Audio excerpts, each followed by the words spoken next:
বন্ধুরা, মা মহালক্ষ্মী, বাবা নারায়ণ এবং শ্রীকৃষ্ণকে খুশি করার জন্য আপনি এই একটি কার্য করলে আপনার জীবনে থাকা সর্ব দুঃখ কষ্ট দারিদ্রতা ও জীবনে থাকা সর্বপ্রকার জ্বালা যন্ত্রণা থেকে আপনার জীবন মুক্তি পাবে। আপনার জীবনে নেমে আসবে এক শুভ প্রভাব এবং সূর্যের আলোতে আপনার জীবন হয়ে উঠবে আলোকিত। আপনার জীবনে থাকা সর্বপ্রকার নেগেটিভ জিনিস দূর হবে।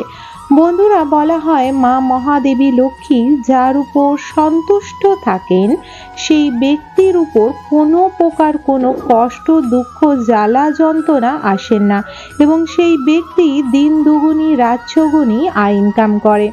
এর জন্য আপনার লাগবে তুলসী গাছের মঞ্জুরি। বন্ধুরা, তুলসী গাছের যে মঞ্জুরি সেটি অতি অতি প্রিয় বিষ্ণু ও শ্রীকৃষ্ণের। তাই ভগবত পুরাণ ও বিষ্ণু পুরাণে উল্লেখিত রয়েছে, যদি কোনো ব্যক্তি দারিদ্রতা এবং দুঃখ কষ্টতে ঘিরে রয়েছে এবং অর্থনৈতিক উন্নতি ঘটাতে চায়, জীবনে থাকা সর্বকষ্ট দুঃখ দূরে করতে চায় এবং যারা ব্যবসা বাণিজ্য ও চাকরিজীবী রয়েছে তাদের পথ আয় উন্নতির জন্য এবং নতুন নতুন আয় অর্থ ইনকামের পথ খোলার জন্য অবশ্যই এই একটি কার্য করলে মা মহালক্ষ্মী অতি প্রসন্ন হয়। বলা হয় এর সাথে বিষ্ণু ভগবান এবং তার সাথে শ্রীকৃষ্ণ নারায়ণ অতি অতি প্রসন্ন হয়। যাদের বাড়ি লাড্ডু গোপাল রয়েছে তারাও কিন্তু এই জিনিসটি করে লাড্ডু গোপালকে দিলে লাড্ডু গোপালের আশীর্বাদে আপনার ঘর সুখ শান্তি সমৃদ্ধিতে ভরা থাকবে। এমনি বিষ্ণু পুরাণে উল্লেখিত রয়েছে, যাদের গৃহে লাড্ডু গোপাল থাকে তাদের গৃহে কোনো প্রকার দুঃখ কষ্ট দারিদ্রতা এবং নেগেটিভ প্রভাব আসে না।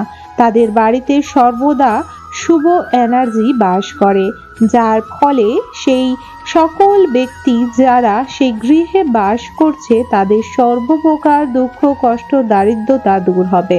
হ্যাঁ, কিন্তু আপনার দিনের শুরু শ্রীকৃষ্ণ গোপালের নাম নিয়ে এবং দিনের শেষ শ্রীকৃষ্ণ গোপালের নাম নিয়েই করতে হবে এবং আপনাকে দিন চলাকালীন অবশ্যই তার নাম জপ যখনই আপনি সময় পাবেন করবেন। মানুষ কলিযুগে বিশেষ করে বলতে থাকে কিভাবে পূজা করব বা কি করে সন্ধ্যা দেব, হাতে সময় থাকে না। বন্ধুরা, যদি আমরা খাওয়া মোবাইল ব্যবহার করা এছাড়া ঘুমানো স্নান করা প্রতিটি জিনিসের জন্য সময় বার করছি, তাহলে নিত্যদিনের ভগবানের সেবার জন্য একটি নির্ধারিত সময় বার করে নেওয়া অতি উচিত এবং মঙ্গলময়। বন্ধুরা, এটি পুরাণ গ্রন্থে উল্লেখিত রয়েছে যে যে সকল গৃহে সকাল ও সন্ধ্যায় এই দুইটি শুভ মুহূর্তে যদি প্রদীপ প্রজ্বলিত করা হয়, ধূপ দীপ জ্বালানো হয়, তার সাথে ধুনো করা হয় এবং ভগবানকে তাজা ও সুন্দর ফুল অর্পণ করে সেবা অর্চনা করা হয়, ভোগ প্রসাদ নিবেদন করা হয়, শঙ্খ ও ঘণ্টা বাজানো হয়, সেই গৃহে কোনোদিনও মা লক্ষ্মীর বাস একদমই জন্য উঠে যাবে না। সর্বদা সেই গৃহে মা লক্ষ্মীর বাস থাকবে, সেই গৃহে কোনোদিনও অলক্ষ্মী বসবাস করতে পারবে না। সন্ধ্যের মাহাত্ম্য অনেক রয়েছে। বন্ধুরা, অনেকেই সকালে পূজা করলেও সন্ধ্যেবেলার সন্ধ্যেটা ঠিক ভালোভাবে দেয় না। একটি ধূপ ও প্রদীপ প্রজ্বলিত করে শঙ্খ বাজিয়ে ঘণ্টা বাজিয়ে দেয়। সন্ধ্যেবেলা নিয়ম সদর দরজা খুলে সদর দরজায় জল ছেটানো এবং সারা ঘরে যদি পারেন রোজ গঙ্গা জল ছেটালে আপনার গৃহে কোনোদিনও কোনো প্রকার বাস্তু দোষ নেগেটিভ প্রভাব এছাড়া জাদু কালো জাদু এবং নানা রকম ভয় আদি এবং নেগেটিভ জিনিস বাস করতে পারবে না। এর জন্য আপনাকে সারা গৃহে চার দেয়ালে আপনাকে গঙ্গা জল ছিড়কাট করতে হবে। সদর দরজা বা প্রতি ঘরের যে মেন সদর দরজা বা প্রতিটি রুমের মধ্যে যে মেন গেটটি রয়েছে যা দিয়ে প্রবেশ করা হয় সেই গৃহের মধ্যে, তার সামনে অবশ্যই জল ছেটাতে হবে গঙ্গার জল। সন্ধেবেলায় আপনার যদি ঘরে আপনার মনে হয় যে আপনি কোনো ভজন কীর্তন ও শ্রীহরির নাম বা মা লক্ষ্মী বা শ্রীকৃষ্ণ বা হনুমান চল্লিশা চালাতে পারেন। প্রতিদিন যে ঠাকুরের বার সেই ঠাকুরের গান আস্তে করে চালিয়ে আপনি সারা গৃহের দরজা ও জানলা খুলে দিয়ে সন্ধে দেবেন।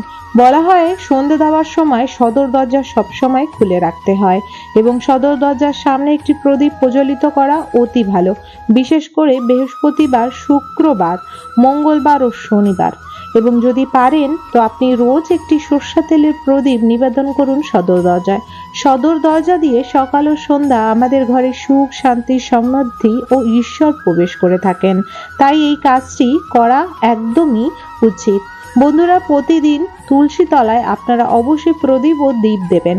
প্রদীপ ও ধূপ দেওয়া উচিত, কিন্তু বলা হয় যে রবিবার শ্রী মাতা তুলসী দেবীকে প্রদীপ ধূপ যদি দেখান দূর থেকে দেখাবেন, ওনাকে স্পর্শ করবেন না। এদিন তুলসী মঞ্চকে পূজাও দিতে নেই। একাদশীতেও তুলসী মাতাকে কিন্তু পূজা করতে নেই। বন্ধুরা, মা লক্ষ্মীর অতি আশীর্বাদ ও কৃপা যে ব্যক্তির উপর থাকে তাদের বাড়ি কোনোদিনও ধন ধান্যের সুখ শান্তির কমই হয় না। তাই অবশ্যই সন্ধ্যা ও সকাল পূজা আপনারা খুব ভালোভাবে দিন। ধূনার করুন, কর্পূর জ্বালান, লবঙ্গ জ্বালান এবং অবশ্যই চেষ্টা করুন সর্ষের তেল, তিল তেল, চামেলি তেল, ঘি এরকম আপনারা চেঞ্জ করে করে ঘরে প্রদীপ জ্বালান, ধূপ দীপ করুন। এতে আপনার ঘরের বাতাবরণ ধীরে ধীরে ঠিক হবে। সব ঘরে দরজা জানলা খুলে পূজা করলে শঙ্খ ও কাসরের ঘণ্টা এছাড়া ধূপ ধুনার গন্ধে ঘরে নেগেটিভ জিনিস আটকে থাকবে না, ঘর থেকে ছিটকে বাইরে চলে যায়। তাই অবশ্যই উচিত এই কার্যটি করা। বন্ধুরা, সব কথা জানার পর একটি বিশেষ যে কথাটি সেটিও জেনে রাখুন। তুলসী গাছের মঞ্জুরি আপনারা সুন্দরভাবে ফুল সাজিতে বা ফুলের ঝুড়িতে তুলে আনবেন এবং লাল সুতো দিয়ে আপনারা এটি মালার আকারে তৈরি করবেন। এই তুলসী মঞ্জুরি শ্রীকৃষ্ণ এবং বাবা বিশেষ করে বিষ্ণু মহারাজ মানে নারায়ণ ভগবান ও মাতা লক্ষ্মীর অতি প্রিয়। তাই নারায়ণ বাবাকে অথবা গোপালকে বা শ্রীকৃষ্ণকে তুলসী মঞ্জুরির মালা নিবেদন করলে সেই ব্যক্তির সকল মনস্কামনা পূর্ণ হয়। শুক্রবার করে যদি আপনারা 21টি শুক্রবার অথবা 9টি শুক্রবার অথবা 3টি শুক্রবার করতে পারেন, এতে আপনার জীবনে অনেক সফলতা আসে।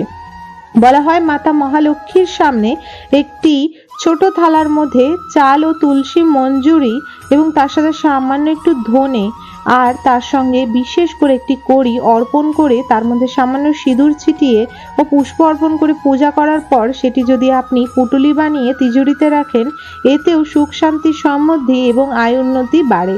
সেই গৃহে সর্বদা অর্থনৈতিক উন্নতি ঘটে।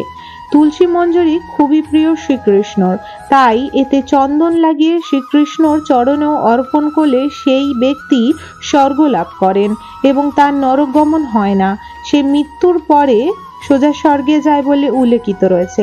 এছাড়া তুলসী পাতা যদি দিয়ে সর্বদা শ্রীহরি কৃষ্ণকে পূজা করা হয় তাহলে সেই ব্যক্তি সর্বদা সব সুখ প্রাপ্তি পান। কারণ তুলসী ছাড়া বিষ্ণু, কৃষ্ণ এবং হনুমানজি, রামজি এনাদের পূজা করা অসম্ভব।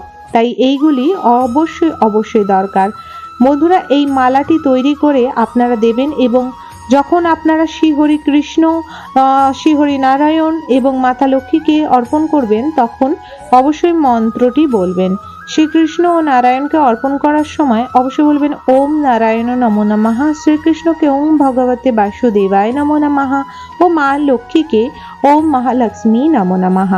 আশা রাখবো বন্ধুরা আজকের ভিডিও তথ্যটি ভালো লেগেছে, তো অবশ্যই লাইক করুন, চ্যানেলে অবশ্যই কমেন্ট করুন জয় মা দেবী লক্ষ্মী বা জয় শ্রীকৃষ্ণ, জয় শ্রী নারায়ণ নমো নমঃ।